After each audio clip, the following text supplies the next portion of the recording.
A graphic designer is creating a logo for a company. The logo is shown in the figure above. The logo is in the shape of a trapezoid and consists of three congruent equilateral triangles. If the perimeter of the logo is 20 centimeters, what is the combined area of the shaded regions in square centimeters of that logo? A lot to unpack. So we have a figure given to us. It's a trapezoid. It consists of three congruent equilateral triangles. So three triangles that are all equal. And the perimeter of that logo is 20 centimeters. So the perimeter of any shape is all the sides added together. Well, if these triangles are all equal, that means every side has the same measure. This is the same as that, same as that, same as that, same as that. So that's 5 sides. Added together, they equal 20. So what's 20 divided by 5?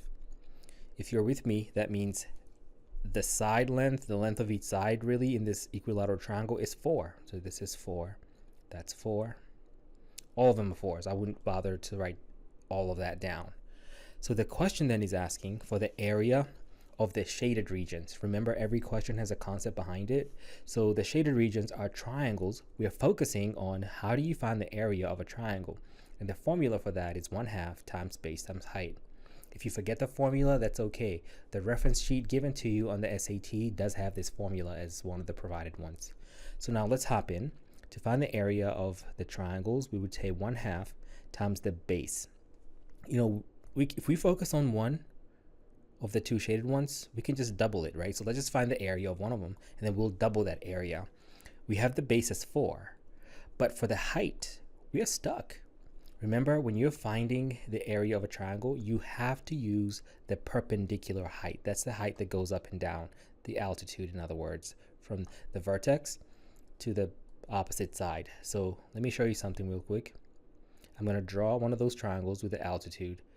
Now, since this is an equilateral triangle, we know that every angle in here is 60 degrees. And because I've just split the top angle in half, that's going to be 30 degrees at the very top. This entire base was given to us as 4, right? But I just cut it in half. So if I'm only looking at part of this, let me just focus on the one on the right, this one over here. You see very quickly that the base here is going to be a 2.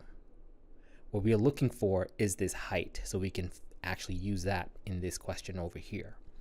So this triangle that we just highlighted is the 30, 60, 90 triangle. And this is also on that formula sheet, the reference sheet given by the SAT. I'm just going to quickly draw the 30, 60, 90 triangle here. The short leg gets the 60, long leg gets the 30-degree angle. The rules of the 30, 60, 90 are as follows. The short leg, we can just call that x. The long leg is always x, which is the short leg, times √3. And the hypotenuse is always double the short leg, so 2x. In our case, we know that the short leg is given to us as a 2. You can see it right here. That's the short leg.